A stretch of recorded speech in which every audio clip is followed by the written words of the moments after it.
What's going on, God? Or how about this tension between, we know that God is all loving and God is all powerful. So if God is all loving and all powerful, why isn't he healing my friend that's sick?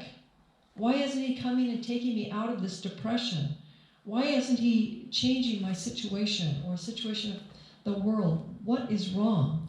How can he be both loving and powerful?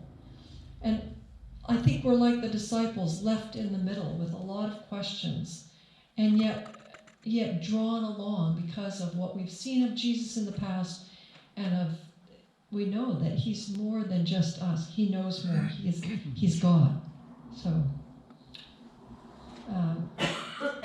So we learn that Jesus loves people deeply, and that he's operating out of a clear sense of doing what his Father is telling him to do, of doing the will of God.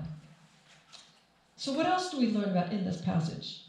Well, another thing I'm struck by is his deep emotions, how moved Jesus is by what other people are feeling.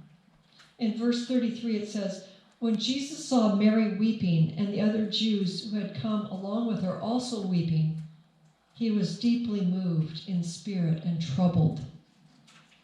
Now the Greek word translated deeply moved literally means he snorted like a horse, ready to charge. So he's really, you might want to translate this more like this deep anger is welling up in him. Why?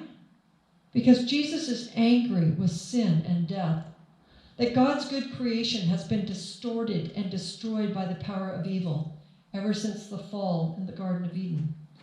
Jesus knows that death does not have the last word, but that there is suffering and death at all makes Jesus angry, righteously, justly angry.